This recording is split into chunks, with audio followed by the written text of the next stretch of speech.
Bonjour les amis, bienvenue dans le podcast Le Salon du Livre et merci d'être présents. Je suis Assel Nadal, ingénieure IT, entrepreneur littéraire et fondatrice d'afrolivres.com, le magazine littéraire en ligne de l'Afrique et de sa diaspora. Si vous êtes un passionné de livres, si vous souhaitez mieux comprendre l'évolution du secteur du livre dans le monde en général, en Afrique et dans sa diaspora en particulier, alors ce podcast est exactement ce qu'il vous faut. Avec mes invités, retrouvez-nous tous les vendredis pour l'actualité littéraire et autres thématiques autour du livre. Et c'est parti pour un nouvel épisode du Salon du Livre. Bonjour, bonjour. Partir.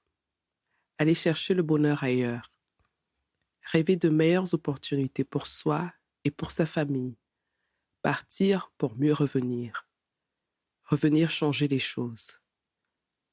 Tel est en tout cas le plan de Charles, personnage principal dans le premier roman de mon invité Charles Tchimi et intitulé Clandestinement vôtre. Le fait que le narrateur et l'auteur portent le même prénom n'est pas un hasard. L'auteur s'est inspiré de sa propre expérience en France quand il était en situation irrégulière pour écrire ce roman. Charles quitte le Cameroun avec un visa touriste pour étudier les sciences politiques. Une fois en France, on ne lui attribue pas le titre de séjour pour étudiant et il est sommé de rentrer, ce qu'il ne fera pas.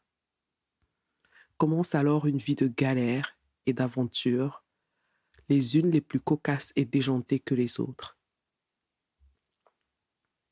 Clandestinement vôtre est une petite fenêtre sur ces personnes sans papier que nous croisons au quotidien dans les villes occidentales et dont les vies intérieures insoupçonnées sont complexes et loin des trivialités des débats télé sur les migrants, nouvelle appellation à la mode qui sonne comme une condamnation à un changement de son statut d'humain à rien du tout.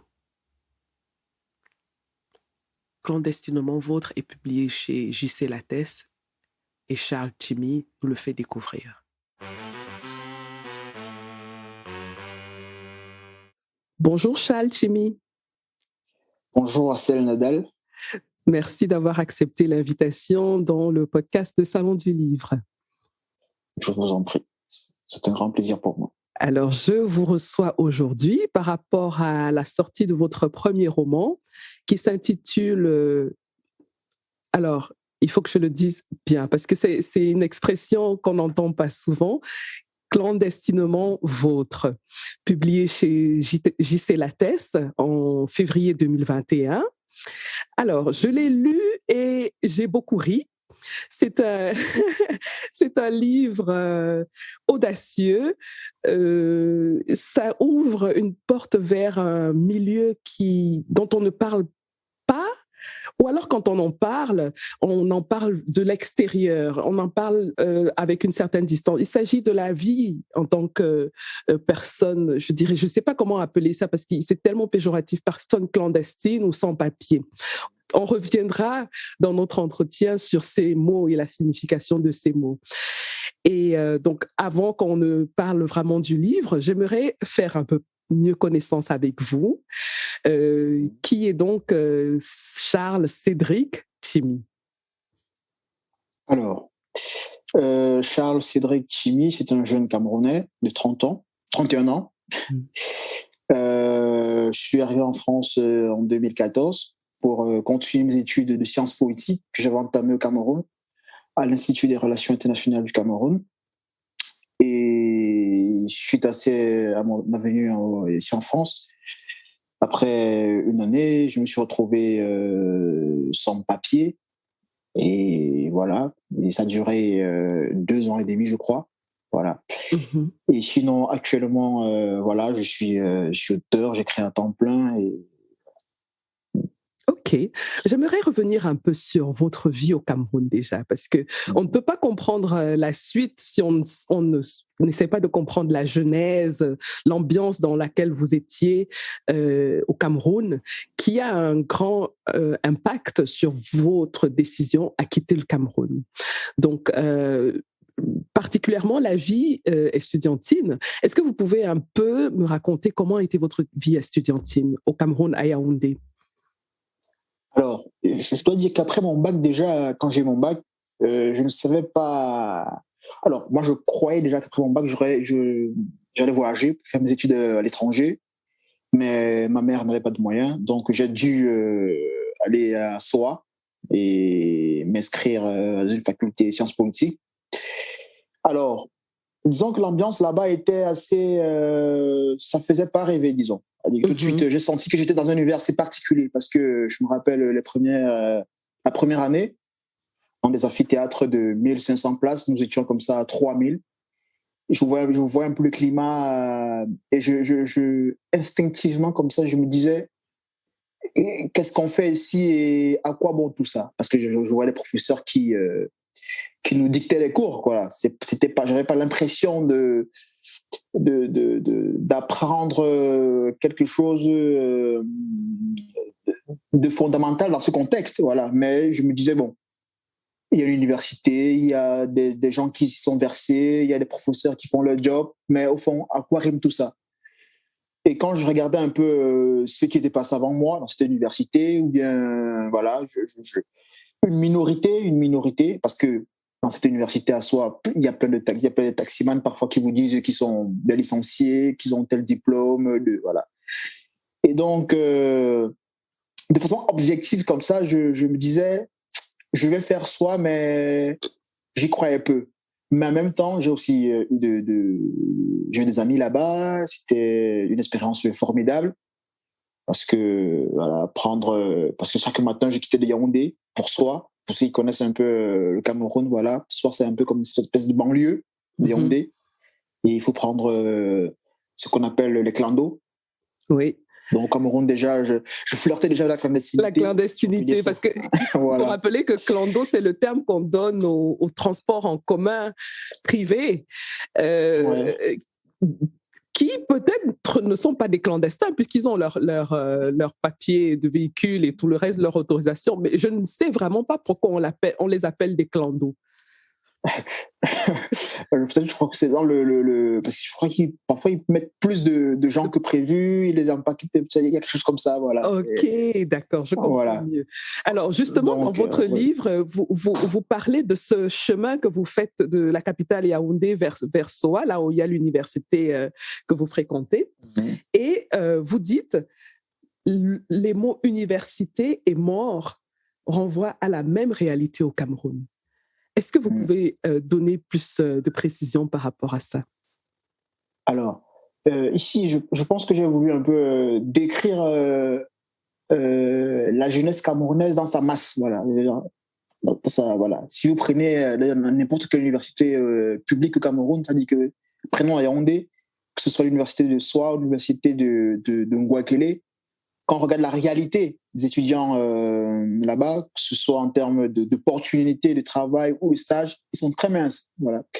Et je me disais c'est-à-dire que l'université devient non pas comme une espèce d'apprentissage pour l'emploi ou bien pour s'émanciper, mais ça devient pour les jeunes une espèce de tombe comme ça. C'est-à-dire que plusieurs jeunes viennent, ils s'entassent. Et donc, l'université, et ça, tout le monde qui est passé dans cette université, ou bien la plupart, peut faire ce genre de témoignage. Bien sûr, je ne dis pas que tout le monde qui va soit, ou bien il n'y a pas de succès, il n'y a pas de gens qui réussissent, qui s'en sortent, il y en a. Mais quand on regarde un peu le phénomène dans sa globalité, dans sa généralité, dans sa globalité, on va voir qu'il y a plus de gens qui entrent dans cette université et qui en ressortent on a l'impression qu'ils n'ont rien appris, qu'ils ont perdu leur temps. Et donc ça, j'ai voulu... Pour moi, ça ressemblait à une espèce de mort de la jeunesse, voilà. Donc, voilà.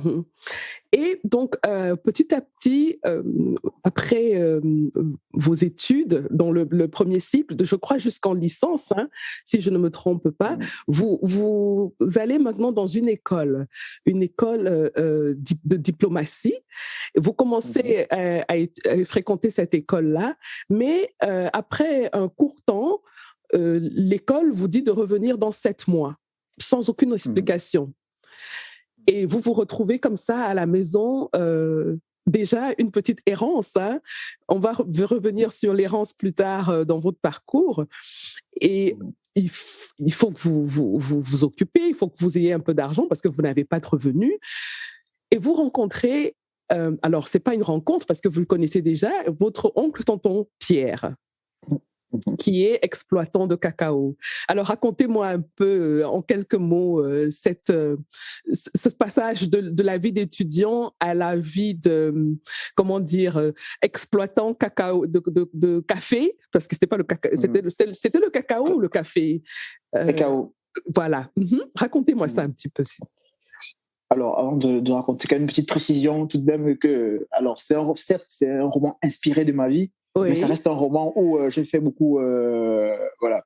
Ah, mais merci pour la précision, parce que quand on est plongé dans la lecture, on a tendance à l'oublier. Ça, je le reconnais, hein? Oui. Ouais. Alors, mais ne dites pas quelle est la partie de la réalité et la partie de la fiction. Donc, je préfère que ça reste quelque chose de mystérieux. Je trouve, hein, ça rend la lecture encore plus, plus succulente.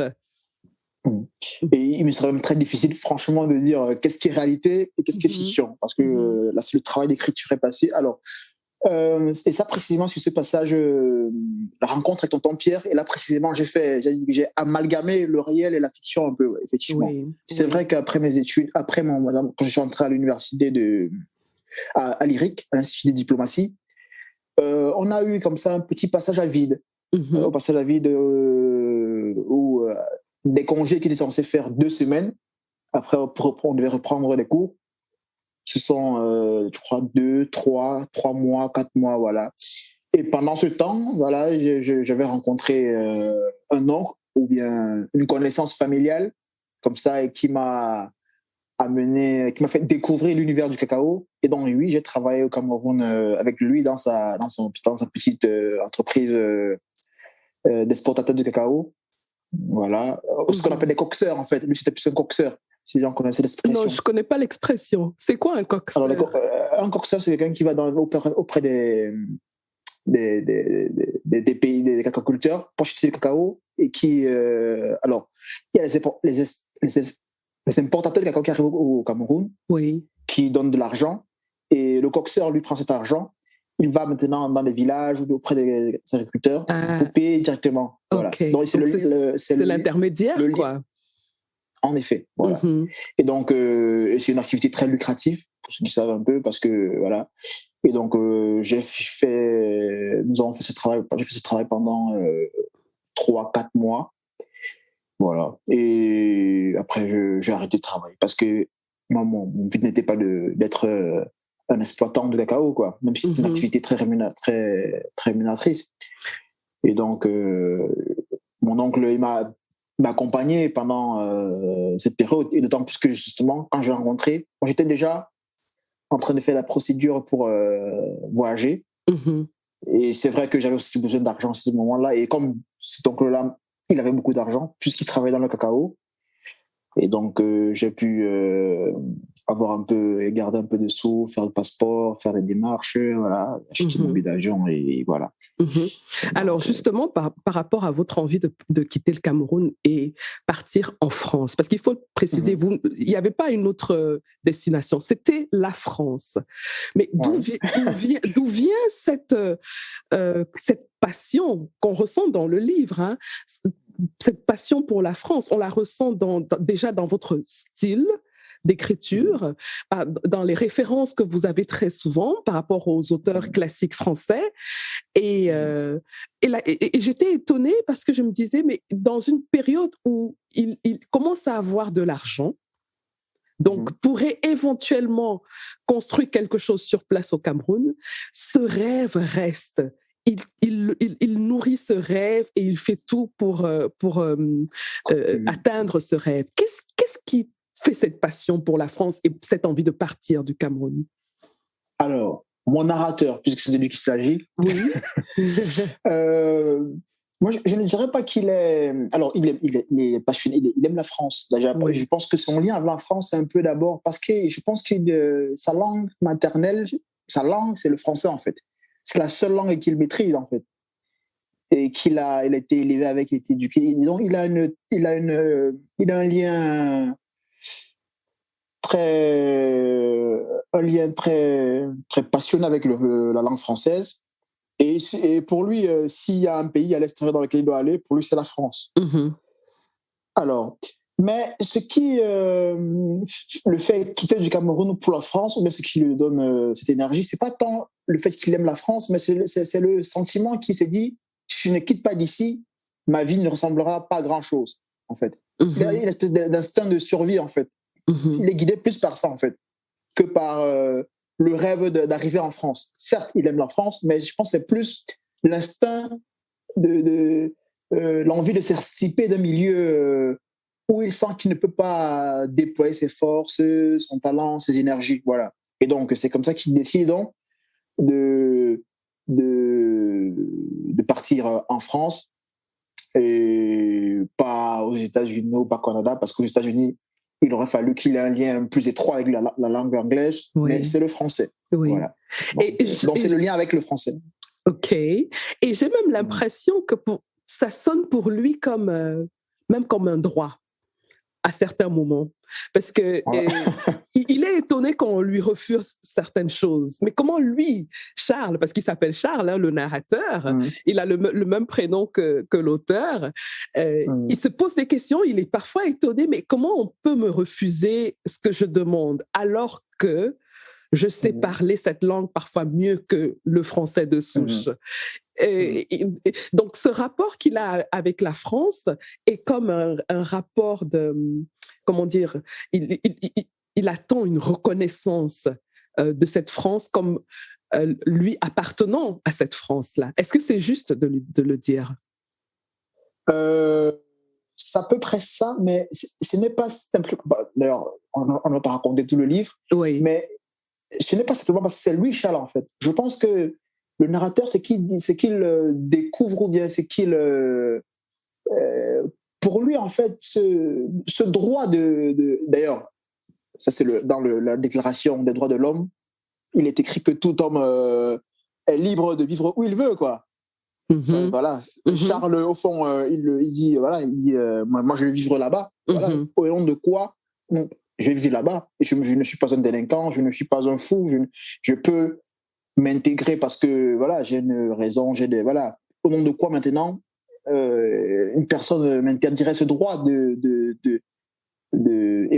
m'installer où je veux? Et ça, je pense que ça doit être normalement une vérité, ou bien qui doit habiter tout un chacun, quoi. Si quelqu'un veut vivre au Cameroun et qu'il respecte les lois qui sont au Cameroun, pour moi, il n'y a pas de raison qu'on lui oppose une feuille de non-recevoir. Si quelqu'un veut vivre dans tel pays, pour moi, voilà. Pour moi, voilà. Voilà. Donc, chez Charles, en fait, il est un peu il est animé par cette vérité, voilà, ou pas cette comment je peux dire ça, il est animé par cette vérité, voilà. Oui. Faut que tout homme, voilà. C'est un peu aussi un universalisme qu'on connaît dans le discours français, la République, voilà. Donc il se l'approprie sans comment dire, sans complexe. Alors, en effet, c'est bien ça. Il choisit d'aller en France par la voie légale. Ça, c'est quelque chose qui m'a frappée aussi. Parce qu'on connaît le drame aujourd'hui de ce qu'on appelle les migrants. Et à propos de ce mot, Charles, lui, il ne se sent pas migrant. Parce que pour lui, c'est autre chose. C'est assez étonnant qu'il ait choisi cette voie légale pour quitter le Cameroun pour la France. Il aurait pu aussi aller par le Sahara comme beaucoup d'autres. Hein? C'est sûrement... Alors, Charles, je pense qu'il n'avait pas cette... il n'aurait pas eu cette force-là, quand même. C'est-à-dire que... Et on dit parfois que l'occasion fait le larron. C'est-à-dire Charles avait, pour lui, ces études qu'il faisait, qui le permettaient d'emprunter cette voie. Alors que ceux parfois qui prennent la route, comme on l'appelle, parfois il faut voir que parfois ce sont des gens d'abord ou qui ont essayé déjà par la voie légale, n'ont pas pu, ou qui ne peuvent pas emprunter la voie légale. Oui. Or, moi, j'avais une espèce de fenêtre comme ça, voilà. Okay. Et la fenêtre, effectivement, c'est une fenêtre, c'est une porte. La preuve, c'est que à Charles, on a donné un visa touriste. Ça, Charles était censé rentrer dans son pays, voilà. Charles n'avait même pas les moyens précisément comme il exprime comme il dit, il n'avait pas les moyens de prétendre à un visa étudiant, parce que tout Africain qui veut faire ses études en France sait qu'il faut une caution pour aller faire ses études. Et donc, lui, n'ayant pas suffisamment de moyens pour se positionner en tant qu'étudiant, il va donc se suffire au statut de touriste, alors qu'au fond, c'est pas un touriste, Charles, c'est un étudiant. Sur le mot migrant, c'est pas si vous voulez que je dise... Avec plaisir, hein, allez-y. Alors oui, Charles ne se sent pas... Alors, c'est voilà un terme qui fait florescence en ce moment, et que Charles ne se sent pas migrant, et il ne voit pas les migrants, voilà. Parce qu'au fond, qu'est-ce que sont ces gens-là? D'abord, ce sont des gens qui viennent quelque part, ils ont une nationalité, et aussi, la plupart de ces gens-là sont des gens qui travaillent, même ici en France, voilà. C'est important de le dire. Donc, ce sont des travailleurs. Oui. Voilà, ce sont des travailleurs, sans papier. Ce sont des travailleurs. Or, en disant migrants, en fait, on essaye d'invisibiliser le travail de ces gens, en fait. Et dans le mot migrant, en fait, il n'y a que le mot errance. Tu as des errances, en fait. Donc, des gens comme ça qui traînent et on ne sait pas ce qu'ils font. Alors qu'on sait que ces gens-là, en fait, ils travaillent beaucoup. Ce sont des saisonniers dans des vignes partout en Espagne, ici en France. Ce sont des gens qui travaillent dans des BTP, des gens qui travaillent...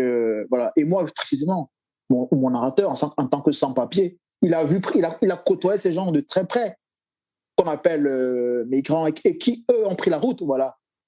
Oui. Et qui, eux, justement, travaillaient. Voilà. Lui, il ne travaillait pas. Mon narrateur ne travaillait pas. Il refusait de travailler, voilà. Mais ces autres... je n'ai pas dit collègues, mais ces autres compagnons d'infortune, si puis dire comme ça, voilà, ils étaient des gens qui travaillaient et qu'on appelait migrants ou sans-papier, mais ils se battaient, voilà. Donc le mot migrant, en fait, pour moi, ça essaie un peu d'invisibiliser l'apport de ces gens dans la société d'accueil, en fait. Oui. On met migrants comme ça pour, voilà, donc... pour moi, ce sont je vais utiliser un peu un terme un peu plus politique, ce sont des prolétaires, voilà. Ce sont des prolétaires, oui. et pas des migrants. Voilà. Donc, Charles, le narrateur, quand il arrive en France, comme vous l'avez si bien dit, c'est avec un visa touriste. Il est en situation légale le temps de ce visa pour le tourisme. Et il est venu pour faire des études. Qu'il l'a fait d'ailleurs, et il est sorti major de sa promotion. C'est très important de le dire. Ce qui ne veut pas dire que les autres n'ont pas droit à certaines choses, mais c'est pour montrer la complexité et les paradoxes qu'on peut retrouver parfois dans cette question de papier, de sans-papier, de qui a le droit, qui n'a pas le droit. Donc, il sort major de sa promotion, il a étudié son sciences politiques, et là commence... mais alors une aventure de folie. Il devient sans-papier. Et il n'aime pas ce mot sans-papier. Il n'aime pas ce mot. Il a des discussions incroyables par rapport à ce mot-là. Qu'est-ce que vous, auteur, vous en pensez? Puisqu'il faut toujours faire la différence entre Charles, le narrateur, et Charles, l'auteur. Je vous remercie pour cette reprécision encore, c'est important. J'avoue que parfois, vous-même, vous perdez un peu dans sans vous en rendre compte, bien sûr. En effet. Alors, disons que mon narrateur, il joue un peu de cette appellation, de cette appellation sans papier. Mais l'auteur que je suis, quand même, c'est une appellation pour moi qui n'a pas... Et si on parle français, qui n'a pas grand sens. Parce que parfois on dit un sans-papier malien ou un sans-papier camerounais. C'est contradictoire. S'il est malien, alors il n'a pas sans-papier. Il a des papiers. Alors il faut dire c'est un malien qu'on ne veut pas. C'est un camerounais qu'on ne veut pas. C'est un marocain qu'on ne veut pas. Mais il ne peut pas être sans-papier malien, sans-papier marocain. Pour moi, quand j'entends ce mot, voilà. S'il est sans-papier, alors on ne sait pas d'où il vient et on ne peut pas lui trouver une nationalité. Mais s'il a une nationalité, ça veut dire qu'il a un papier, voilà. Il est reconnaissable par ça. Parce qu'on n'est pas camerounais par... Il y a des papiers qui prouvent qu'on est camerounais. Voilà. Or, la personne sans papier, quand même, c'est pas qui vient dépouiller quand même un individu de son... si ce n'est plus un sujet légal, ça devient une espèce de chose. Voilà. Alors, donc... Et même, vous faites la comparaison avec la situation des chiens à Paris. il n'y a pas de chien sans papier. Ça, c'est assez intéressant. Oui. Ouais. Donc, oui, il y a pas de. J'ai pas encore entendu des chiens sans papier. Voilà. Et pourtant, on appelle les gens sans papier. Oui, on mange parfois sans papier camerounais, sans papier sénégalais. Donc, cette appellation, pour moi, est plus en fait. C'est une appellation, pour le coup. Voilà une appellation très raciste, alors, pour le coup. Mm-hmm. On dénie aux gens. Elle peut paraître quelconque ou banale, mais on dénie aux gens quand même quelque chose qu'ils ont de fondamental, c'est-à-dire que le droit d'être, de vivre, voilà. L'existence, leur existence. L'existence. Oui. Or, sans papier, c'est un peu dire, tu n'as pas le droit d'exister. Voilà. Voilà. Donc, alors qu'un chien, voilà, on ne demande jamais à un chien d'où tu viens, tes origines, ton papier, ton maître, comment, voilà. Donc, ça me paraît un peu surréaliste tout ça. Ah ben justement, par rapport à cette expression sans papier, moi je veux savoir, hein, parce que ça m'a touché. Sans papier plus camerounais, c'est un tandem vicieux. C'est quoi cette affaire? Pourquoi sans papier et camerounais, ça donne un tandem vicieux? Là, j'ai dit, il faut que je lui demande ça. Il n'a pas pris les Ivoiriens, il n'a pas pris les Sénégalais, mais il a pris les Camerounais. Pourquoi? Parce que je suis camerounais déjà, donc c'était plus facile pour moi je suis camerounais, donc c'était plus facile pour moi de dépeindre une réalité que je connais plus. Voilà. Avant de m'essayer aux autres nationalités, je commence par la mienne. Oui. On n'a que mieux par soi-même, voilà. Ou charité bien ordonnée commence par soi-même, voilà. C'est ça que dit le proverbe. Et donc, sans papier camerounais, c'était plutôt pas mal. Et d'autant plus que tout à l'heure, on parlait des origines du Cameroun, qui parfois est sans papier même dans leur propre sol, quoi. Mais vous parlez de tandem vicieux pour ces deux-là, sans papier et camerounais. Oui, alors je remets un peu dans le contexte, sans dire vraiment l'histoire, les détails du livre. Hein. C'est quand le narrateur est... après, quand il se retrouve donc sans papier, il trouve refuge chez un membre de sa famille et c'est pas pour très longtemps puisqu'il sera mis à la porte et il va se retrouver carrément sans abri. Et donc dans sa colère à ce moment-là, il parle justement de sans-papier plus camerounais, ça fait un tandem vicieux. Et ça m'a beaucoup frappée parce que c'est un peu comme si il y avait quelque chose de typiquement camerounais dans le comportement que le narrateur a vécu dans cette situation-là chez ce membre chez le membre de sa famille. Alors, je pense peut-être que là, ça devait être une pique comme ça, mais que je voulais envoyer à mes compatriotes. D'accord. Voilà. D'accord. Une ironie comme ça. Voilà. Moi, je ne pouvais pas laisser passer ça. J'ai dit qu'il faut que Vous avez bien fait. Ouais. Il faut que je lui demande. Donc, le narrateur se retrouve dans la rue, pratiquement. Et les femmes auront une place très, très, très importante dans sa vie et de multiples manières. Hein. Ce sont les femmes qui lui font qui font qu'il tienne, qu'il ne sombre pas, et en même temps, ce sont les femmes qui lui montrent un peu, qui sont un peu le reflet de sa misère en même temps. Hein. Donc, je trouve qu'il y a un jeu comme ça entre la jante féminine et le narrateur, très complexe. On ne sait pas trop. On se demande s'il déteste les femmes.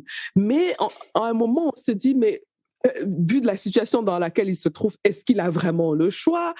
Et en même temps, il y a des femmes de sa vie dont il parle avec beaucoup d'estime, comme par exemple sa mère. Donc, c'est assez complexe, hein, le rapport qu'il a avec les femmes. Qu'est-ce que l'auteur pense de cette analyse très courte que je viens de faire?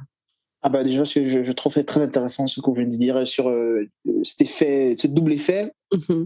Contre-effet ou espèce de jeu miroir comme ça. Et je pense qu'elle est très intéressante et très juste. Et que, vous avez dit, que pour le narrateur, je pense que les femmes sont à la fois son salut et sa damnation. C'est-à-dire que elles sont le reflet, elles donnent de la force. En même temps, elles reflètent aussi l'étendue de sa misère. Voilà. C'est-à-dire que ça, c'est... Et cette double polarité, comme ça, constitue pour moi quelque chose de très intéressant. Et je pense que c'est ce que, effectivement, j'ai voulu exprimer et traduire dans le livre. C'est pas simplement le fait de raconter des anecdotes femmes. C'était de montrer ce complexe-là, voilà. Qui c'était pas juste comme parfois certains m'ont interpellé dessus, une espèce de que le narrateur voulait raconter ses conquêtes. Non, c'était pour exprimer quelque chose, une vérité du narrateur, une vérité de l'époque, ou une vérité de la situation difficile dans laquelle il est, quoi, voilà. Et la question qui peut se poser, qu'on peut poser au narrateur, ou bien à tout sans-papier, c'est quel amour pour ces gens, en fait. Oui. Est-ce qu'on peut aller enquêter sur l'amour des sans-papiers et quelles relations ils ont vraiment? Tout à l'heure, quand je disais qu'ils n'ont pas les droits, ils n'ont pas. Mais au fond, tout le monde s'en fout, en fait, de qu'ils sont aimés ou pas, voilà. Donc, ce que je voulais traduire, c'est quelqu'un qui essaye que l'amour est fondamental. Il sait que les femmes sont, et pour répondre à votre question aussi, ou bien votre... Non, je pense que mon narrateur, alors, là, je parle en tant qu'auteur aussi. Non, je pense pas qu'il n'aime pas les femmes ou il soit. Non. Mais je pense que ses relations avec les femmes sont très rudes, voilà. Rudes et douces, voilà. Voilà. Et qu'il n'y a pas de place, en fait, pour. La romance. Je m'excuse pour cette expression, de s'imagrer, voilà. Ouais, la romance. La romance, voilà. Malheureusement ou heureusement, voilà. Il n'y a pas de place pour ça. Voilà. Oui. Voilà. C'est très intéressant ce que vous dites parce que ça m'interpelle beaucoup. Je me dis, mais quand je marche dans la rue, je vois des sans domicile fixe. Je ne me pose jamais la question de savoir comment leur intimité se passe. Et pourtant, l'intimité, c'est quelque chose de vital dans l'humanité. C'est un peu comme si, inconsciemment, on leur a dénié ce côté humain. Et avec Clandestinement Vôtre, je ressens aussi ça chez le narrateur. Est-ce qu'il a le droit d'aimer et d'être aimé comme ceux qui ont les papiers le font naturellement? Pour eux, c'est une évidence. Est-ce que, parce que l'amour, la romance, ça demande d'avoir quand même dans sa tête un espace prévu pour ça. Mais quand on est en permanence, chaque heure, chaque seconde, dans le quotidien, dans un instinct de survie, on doit faire attention qu'on ne soit pas découvert par la police, on ne sait pas où on va dormir, on ne sait pas ce qu'on va manger, bref, on ne sait rien. Mais quelle est la place de l'intimité dans la vie d'un sans-papier, finalement? Et alors, je pense que c'est une très belle remarque. Et là, vous touchez le point fondamental. Et ce que vous dites là me fait penser à un mot, déshumanisation. Que ces gens sont déshumanisés, privés d'amour. C'est de ça qu'il s'agit. Et que nous autres, ou bien la plupart des gens, c'est-à-dire que ils se sentent aimés et ils aiment, quoi. C'est-à-dire que c'est quand même une caractéristique fondamentale de ce qui nous fait, qui nous constitue. On n'est rien sans l'autre. Or, avec le sans-papier, comme ça, ils se sentent... la plupart, ils n'ont pas ce lien, ils n'ont pas cette intimité, ou bien leur intimité, ou alors qu'ils ont une intimité, on peut s'y regarder. Ce qu'elle est, ce qu'elle vaut. Voilà. Et d'ailleurs, je pense que j'ai dit ça le narrateur dit ça, que pour nous autres sans-papiers, par exemple, il dit que le sexe est un poison ou un remède, voilà. Voilà, il utilise le double sens du mot poison, qui peut être un remède et poison dans le sens de nocif, quoi. Voilà, et que personne évidemment ne se pose cette question, et que on est dans un environnement qui broie certaines personnes, pendant que d'autres, en fait, ça allait des élèves, parce que l'amour, précisément, si l'amour est grand, si l'amour est beau, si depuis que l'humanité, on chante l'amour, on écrit sur l'amour, c'est parce que ça nous élève, voilà. Ça nous amène quand même, ça nous fait sortir de nous-mêmes, quoi. Or, comment des gens privés d'amour, qu'est-ce que sont ces gens privés d'amour, voilà. Oui. D'amour d'eux-mêmes aussi, parce que un sans-papier doit aussi avoir, surtout il ne doit pas s'aimer quand même. Oui. Parce que, et c'est pour ça que je joue avec mon narrateur, qui joue parfois le personnage antipathique, ou bien très parfois, je me le raconte, c'est pour dire quand même que non. Voilà, il s'aime lui-même, quoi. Oui. Et il aime aussi, voilà. Donc, c'était pour comme ça, j'ai pas envie de dire redonner l'espoir aux sans-papiers, ou bien, mais pour dire, c'est fondamental d'avoir de l'estime pour soi, oui. et aussi pour les autres. Et parfois, quand on n'a plus d'estime pour soi, alors la société même devient, elle n'a plus de sens, voilà. Si on n'a plus d'estime pour soi, alors on peut envoyer tout au champ, on peut envoyer tout bouler. Et c'est là que parfois les drames aussi arrivent. Oui, oui. Et donc, voilà. Justement, à propos d'estime de soi, le narrateur a des astuces intellectuelles, moi je dirais, même mentales, pour essayer de garder encore cette infime dignité, infime estime de soi. Ça peut être dans comment il s'habille, les milieux qu'il visite, et il fait une séparation très claire entre lui et le reste des sans-papiers. C'est assez incroyable. C'est assez incroyable ce qui se passe. C'est-à-dire qu'il appartient à un groupe, mais il déteste ce groupe, mais et arrive à se distancer de ce groupe. Donc c'est un peu comme si il est dans un délire mental. Je me demande si déjà sa situation très très précaire ne joue pas aussi sur son mental, sur le regard qu'il pose sur la société. Alors, je crois que le narrateur, il est clandestin jusqu'au bout, voilà. Il est clandestin dans sa clandestinité, voilà. Et ça, c'est ce qui est aussi intéressant voilà. Il n'est pas juste clandestin, c'est-à-dire, et voilà, il remplit les clichés de tous les clandestins, ou bien les images que la société a il en joue, et voilà, première chose. Et oui, il ne veut pas appartenir à un groupe, quel qu'il soit, d'ailleurs. C'est-à-dire que s'il ne veut pas qu'on l'assimile à un clandestin ou sans-papier, ce n'est pas pour embrasser tel autre clan, tel autre... voilà, il a quelque chose de solitaire, voilà, d'absolu, quoi, d'absolue solitude, voilà. Et alors oui, sa situation joue un peu, mais je pense aussi que je pense qu'il veut se sentir vivre à fond, quoi, voilà. Et pour se sentir vivre à fond, en fait, je pense il faut qu'il s'assume en tant qu'individu d'abord, voilà, et pas en tant que personne appartenant à la catégorie sans-papier, ou en tant que je sais pas, un autre groupe, voilà. Donc pour lui, c'est fondamental de rester d'être clandestin, même dans la clandestinité, et donc de brouiller toutes les pistes, voilà. Combien de temps a duré cette situation de sans-papier? 3 ans et demi à peu près? Non, alors pour mon narrateur, là, pour mon narrateur, ça durait, pour mon narrateur, ça durait 3 ans. Oui. Mais pour moi, 2 ans et demi. Oui. Voilà. Comment, pour moi, 3 ans. Où est-ce qu'on prend la force?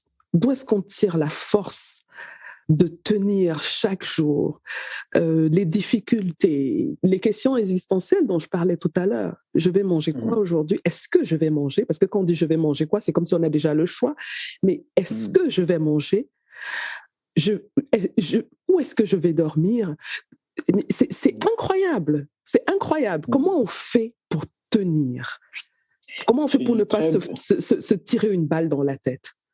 C'est une très bonne question aussi, celle-là. Alors, mais maintenant que je ne suis plus sans papier, je peux répondre à cette question. Et je pense que j'ai commencé à écrire ce livre précisément après ma situation, je pense. Parce que en tant que sans-papier, je ne me suis jamais posé cette question. Comment je fais, voilà. J'étais dans une espèce d'instinct. C'était l'animal, en fait, qui la survie. Une espèce de survie, voilà, mécanique bien rodée comme ça, mais je pense que on n'a pas d'autre choix que de lutter, en fait, voilà. Et je pense que c'est le seul, et c'est comme comme la plupart de ces sans-papiers, c'est-à-dire que ce sont des gens assez qui luttent, voilà, c'est-à-dire qu'ils n'ont pas d'autre choix, ils ne luttent pas, ils crèvent, ou bien Voilà. Donc, quand on est dans cette situation, ce qui fait tenir. Alors, là aussi, ça dépend aussi de. Mais mon narrateur, c'est qui lui fait tenir, pour le coup, vous avez dit cette là un peu. Je pense qu'il y a un peu de l'amour, en fait, qui lui fait tenir. Parce qu'il reçoit de l'amour auprès de beaucoup de ces femmes-là et qui lui disent un peu, tu vaux quelque chose, voilà. Et lui, ça lui fait du bien, ça le booste, ça le machin. Pour d'autres sans-papiers, ça peut être la foi, ça peut être le petit boulot qu'ils font, même si ça ne permet pas de... Voilà, donc ça dit que ce qui permet de tenir, c'est des petites choses comme ça auxquelles on se raccroche, la foi, le petit boulot. Pour mon narrateur, c'était l'amour ou les femmes. Pour d'autres, la drogue, voilà. Je dois dire que les scènes avec les femmes, alors, oh là là, les gens vont découvrir quand ils vont lire. Hein. Je n'en dis pas plus, c'est chaud. Et donc, est-ce qu'on a un rêve quand on est dans cette situation? Est-ce qu'on a encore la capacité de rêver? Alors, mon narrateur, oui. Alors, on va aussi raconter l'histoire. C'est très difficile, mais c'est pour ça qu'il faut pas renoncer en fait beaucoup à ce qu'on est, à ce qu'on ressent, à sa subjectivité, voilà. Et pas ce que vous avez dit tout à l'heure, et pas vouloir s'enfermer dans une catégorie. Je suis sans papier, voilà. Ou bien je suis, parce que quand on dit je suis sans papier, c'est quand on crée déjà une espèce de communauté comme ça. Non, personne n'est sans papier. Tu es ce que tu ressens au fond de toi, ce que tu veux être. Et cette force-là, personne ne peut. C'est une liberté, je veux dire, aussi absolue. Même si c'est vrai, la réalité, c'est que là, si quelqu'un n'a pas d'emploi, de logement, machin, ça restreint beaucoup sa capacité, ça le rend très vulnérable. Je ne conviens pas. Mais je pense que ce qu'il faut chercher aussi, quelle que soit la situation, parfois, c'est de donner priorité à sa subjectivité. Voilà. Et mon narrateur, c'est un peu sa ligne de conduite. Pour lui, en fait, la vérité, en fait, ce n'est pas la société qui lui dicte ça, en fait. Voilà. Pour sa vérité, c'est ce qui vient de lui, en fait. Et ça, toute personne qui est dans une situation d'oppression, en fait, pour moi, doit s'en tenir cette règle-là. Voilà. Il a une règle de révolutionnaire, en quelque sorte. Hein. En effet, oui. Voilà. Donc, et pas d'acceptation de la société, et pas d'acceptation de la société telle qu'elle veut qu'il soit et telle qu'elle fonctionne. Oui, on le ressent dans beaucoup de scènes. Hein. Je ne voudrais pas raconter tout le livre. Donc, il y a comme ça, comme un procès de la bien-pensance. Je ne donne pas plus de détails que ça. Les lecteurs iront découvrir. Et son histoire ne s'arrête pas à sa vie de sans-papier, même si le vécu est dans une vie de sans-papier. Il y a le rapport avec la famille aussi qui a une place dans ce récit-là. Et voilà, son récit évolue. Je ne donnerai pas la fin de l'histoire. Donc, les gens iront lire et découvrir comment ça se termine, si ça se termine même d'ailleurs. Et donc, moi, on va bientôt terminer notre échange. Et j'aimerais savoir quelle est la situation de Charles, l'auteur, aujourd'hui? Alors, la situation de Charles, l'auteur, c'est que Charles a ses papiers depuis 3 ans et qu'il a rendez-vous bientôt pour la naturalisation. Dis donc. Super. Et qu'il a été édité par une bonne maison d'édition. Une très grande maison d'édition, il faut le dire, hein, JC Lattès, pour un premier roman. Ma modestie m'empêche un peu de trop me vouloir. Laissez-moi donc le dire. Charles Cédric Timmy a été édité par une très grande maison d'édition qui s'appelle JC Lattès, et pour un premier roman, c'est assez rare quand même. Voilà, merci. Oui. Et donc là, je travaille sur mon deuxième, je m'occupe de mon fils, voilà, et voilà. Donc je suis un auteur et un papa. À temps plein. Voilà. Les deux à temps plein. Oui, les deux à temps plein. C'est ce qui n'est pas une mince affaire. J'imagine. Hein? Et est-ce qu'on peut avoir une toute petite idée du sujet du prochain livre? Alors, déjà, le second livre ne sera pas d'ordre autobiographique, déjà. Oui. Voilà, je sors de un peu, voilà. Là, je me suis assez amusé avec moi. Tout à l'heure, on a beaucoup joué avec le narrateur, auteur. Mais ça me plaît, ça, voilà. Oui. On s'embrouille comme ça sur... voilà. Ça m'intéresse, ça me fait beaucoup rire, ça. Donc, là, je sors du cadre d'autobiographique où je vais m'intéresser, mais toujours à la situation d'un sans-papier, mais d'un qui travaille en France, voilà, et qui veut s'insérer par la politique en France. Mais voilà, c'est un peu le sujet, ça reste un peu le sujet, mais je sors de l'autobiographie et où le narrateur ne sera plus le narrateur Charles. C'est l'antithèse, en fait. Voilà. Mais je suis sûre qu'on retrouvera un peu de Charles quand même, parce que déjà, dès les prémices, celui qui a les papiers maintenant et qui veut s'engager dans la politique, en tout cas, ceux qui vont lire le roman vont comprendre pourquoi je dis ça. Et ce sera toujours publié chez JC Lattès ou bien... On ne change pas l'équipe qui gagne. Eh ben, dis donc, mais bravo, hein. Mais franchement, sincèrement, c'est parce que c'est un premier roman, c'est bon. Mais si on relance un deuxième contrat, ça veut dire qu'il y a de belles choses qui se sont passées dans les coulisses. Bravo. Merci. Alors, si tu avais un message, peut-être qu'il y a des sans-papiers, vraiment, je suis désolée pour le mot, mais je n'ai pas d'autres mots. Hein. S'il y avait des gens qui sont dans cette situation, et qui nous écoutent, qu'est-ce que tu aurais envie de dire? Alors, déjà, moi, je ne veux pas m'adresser spécialement à eux. Voilà. Okay. Parce que, voilà, contrairement au grand Aimé Césaire, moi, je ne suis pas la voix des sans-voix. D'accord. Voilà. Donc, je partage, je suis solidaire de ces gens, mais je ne veux pas m'adresser comme si j'avais des conseils ou des secrets, des leçons particulières, les leçons à les livrer. Ouais. D'ailleurs, parmi eux, il y a beaucoup qui s'en sortent et qui voilà. Donc, mais par contre, j'ai un message plutôt au lecteur, voilà. Oui. J'écris en tant qu'écrivain, pas en tant que sans-papier. Donc, qu'est-ce que je peux adresser au lecteur, voilà.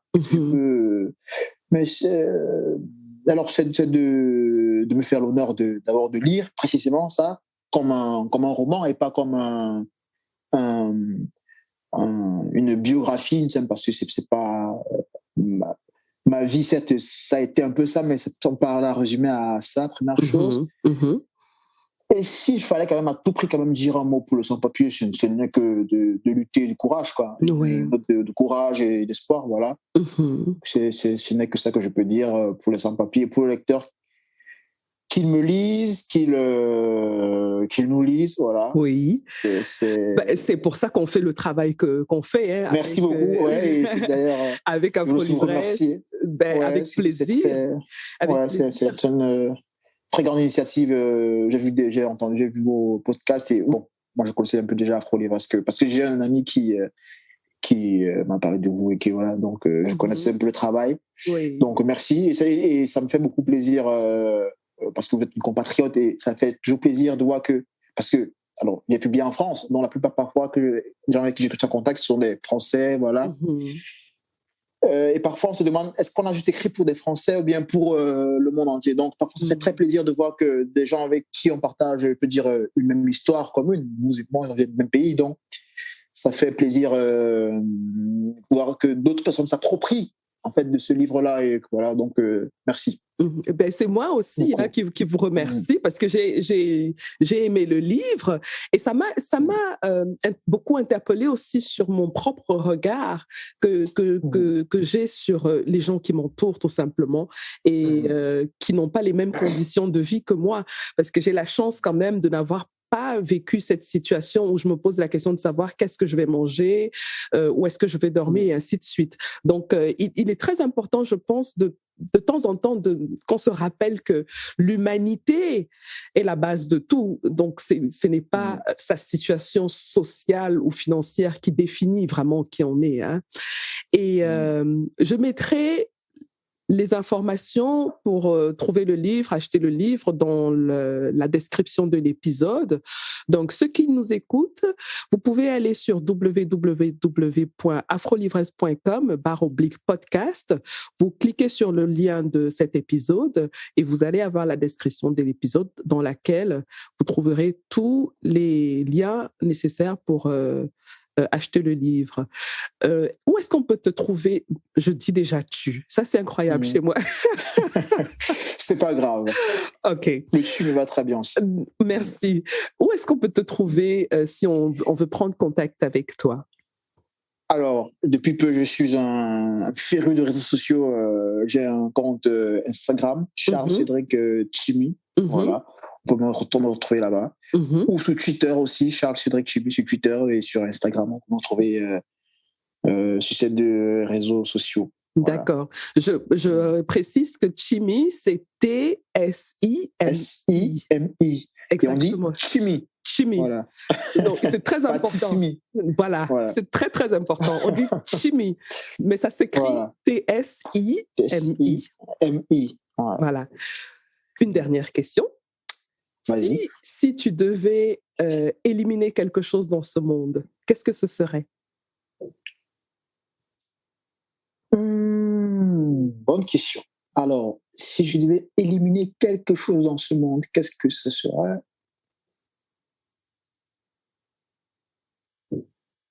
Les inégalités. Très bien. Si tu as envie de justifier, tu le fais, mais c'est pas obligatoire. Oui, les inégalités, parce que je pense quand même que notre humanité, depuis qu'elle s'est constituée, quand même depuis une éthique, il y a des inégalités monstres quand même qui structurent ce monde quand même. Et que ce soit inégalité nord-sud ou inégalité à l'extérieur. Et moi, je pense que ces inégalités, ça broie les individus que nous sommes, voilà. Et pour moi, c'est le terrorisme numéro 1, voilà, les inégalités. Et je pense que notre humanité doit aller vers plus d'égalité, parce que c'est là qu'est notre commun, en fait. Voilà. Et quand je dis égalité, c'est vraiment égalité homme-femme, égalité entre les nations, égalité... toute égalité, voilà, égalité entre guillemets les races, puisqu'il paraît que ça n'existe pas. Moi, je mets entre guillemets. Donc, ça, c'est pour un autre débat. Donc, égalité, voilà. Donc, pour moi, ça me semble la lutte qui doit nous animer. S'il fallait donc, comme ça, par coup de baguette magique, éliminer quelque chose, je dirais les inégalités. Voilà. Parce que moi, je crois à l'égalité. Voilà. Très bien. Alors, je rappelle le titre du roman qui est Clandestinement vôtre, publié aux éditions JC Lattès en février 2021. Donc, si déjà vous tapez le titre et la maison d'édition, vous allez le retrouver sur toutes les plateformes de vente en ligne. Merci Cédric. Merci Charles. Cédric Chimi. Merci Assel Nadal. À bientôt. Merci de l'invitation. À bientôt, merci.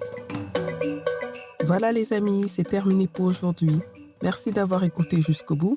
Si vous avez aimé cet épisode, je vous serais vraiment reconnaissante de vous abonner au podcast pour être notifié de la publication des prochains épisodes. Vous pouvez aussi partager l'épisode, y laisser un commentaire ou le noter avec 5 étoiles. Vous pouvez poser vos questions par WhatsApp en envoyant un message au numéro +237 6 80 81 54 24. À bientôt les amis.